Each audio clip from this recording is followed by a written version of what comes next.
Perang dunia akan terjadi di wilayah Sahara, diawali dari negara Niger. Untuk itu kita akan membicarakan Perancis yang menjajah dengan sadis, mengeruk kekayaan alam, aset nasional 14 negara Afrika yang perlahan saat ini satu persatu diambil Wagner. Sudah 4 negara sejauh ini yang diambil Wagner dan akan ada 3 lagi dalam waktu dekat. Sebelum ke Afrika, pemahaman kita akan bernegara kita kupas. Dalam dunia modern, ada berbagai tipe cara kelola negara, terutama kebijakan luar negeri. Kita membicarakan negara kuat tentunya. Dari situ kita belajar untuk menirunya. Negara kuat itu pasti ekonominya kuat, per kapita penduduknya tentunya. Memiliki sesuatu yang didominasi, punya visi keluar atau outward looking, serta punya kekuatan militer yang menutupi semua lini, yaitu darat, laut, udara. Di pemain utama dunia, di masa sekarang ini ada Amerika dan sekutunya di ranking pertama. Kemudian ada Tiongkok dan sekutunya juga. Kemudian ada Prancis, ada Rusia, dan mungkin yang paling terbaru adalah India. Amerika adalah negara pengatur dunia saat ini. Amerika mengatur di PBB, Amerika mengatur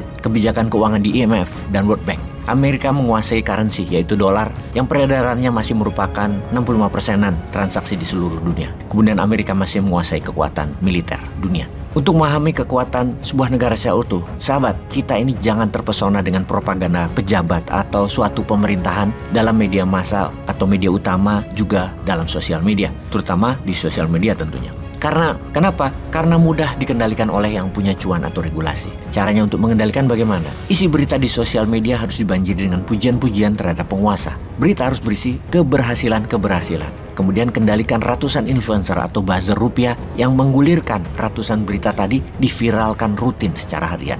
Jadi ada 10.000 berita minimum setiap harinya. Algoritma sosial media di suatu negara dikuasai berita tentang pejabat yang berkepentingan. Itu kuncinya. Tentunya karena mereka harus mengatakan yang terlihat baik. Misalnya, GDP nasional Indonesia 1,2 triliun dolar, yang mana Indonesia anggota G20 atau negara 20 terkaya di dunia. Terlihat keren kan? Benar, namun Indonesia itu nomor 16 di dunia. Tidak pernah membandingkan dengan negara yang lain yang terlihat miskin seperti India, yang populasinya 5 kali Indonesia. Kita tidak pernah dibandingkan begitu di berita nasional. Padahal India GDP nasionalnya 3,6 triliun dolar alias 3 kali kekayaan nasional Indonesia. India adalah negara nomor 5 di dunia kekayaannya saat ini. Ada puja-puji yang mengatakan di tahun 2050 Indonesia itu nomor 5 kekayaannya di dunia. Nah, India nomor berapa di tahun 2050? Kok nggak disebut? Nomor 2. Sekali lagi, kok nggak dikabari hal itu? Yaitulah yang disebut selected information.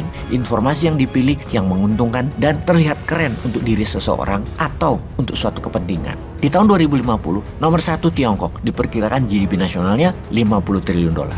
India nomor 2, 40 triliun dolar. Kemudian Amerika nomor 3, 35 triliun dolar. Indonesia 5-6 triliun dolar. Jauh dibandingin India dan Tiongkok. 5-6 triliun dolar itu dengan populasi sekitar 450 jutaan penduduknya Indonesia nanti dengan syarat lain, yaitu naik pertumbuhan ekonominya minimum 8% per tahun mulai sekarang. Harusnya memang sejak tahun 2014 harus sudah 7% naiknya per tahunnya, namun kan gagal, hanya rata-rata 4%-an atau setengah dari cita-cita waktu mulai berkuasa dulu dan dari janji kampanye. Kalau model begini bernegaranya, rasanya ya kalau ke depan begini, rasanya terus 4%-an setahun, nggak mungkin tercapai jadi nomor 5 kekayaan dunia, nggak mungkin. Kalau dengan adanya yang di etalase nih, yang tahun 2024 nanti pemimpinnya, kita nggak tahu juga mereka bisa membawa kemana ekonomi negara. Karena hingga saat ini sudah kurang dari 200 hari lagi menuju pilpres baru. Belum ada tampak rencana besar tahun 2024 sampai 2029 secara ekonomi. Pemikiran dari ketiganya yang kita bisa artikan akan membawa Indonesia menjadi negara besar. Yang kita lihat upaya mereka saat ini hanya flexing, pamer-pamer di sosmed yang merupakan usaha mereka bagaimana supaya menang. Urusan mengelola negara nanti bagi-bagi roti aja di antara pendukung partai dan tim ses. Negara ke arah mana tumbuhnya? Teuing, kumaha engke lah. Jadi yang sekarang yang rame hanya para spekulan dan free rider. Mereka main 2 bahkan 3 kaki, main di elit tentunya. Sehingga siapa saja yang jadi nanti, mereka tetap ada jatah. Bisa ubah arah kebijakan. Memang penguasa kalau masih level bawah berkutak hanya di 2 hal, modal dan pasar. Namun kalau sudah elit, yang terpenting bukan modal dan cuan tapi kebijakan. Apakah kebijakannya akan membuat negara makmur 5 triliun dolar nantinya, tumbuh 8% minimum setahun? Ya belum tentu mikirin begitu. Yang penting bisnis mereka tumbuh 100% setahunnya. Siapa mereka? Ya para pejabat dan bohir-bohirnya itu. Sisanya rakyat autopilot aja, survival of the fittest. Yang nggak fit ya nggak survive. Jadi apa yang negara lakukan ke depannya untuk rakyat makmur. Bukan hanya ekonominya, tapi intelektual masyarakatnya, kesehatan penduduknya, dominasi produk ekspornya, dan tentunya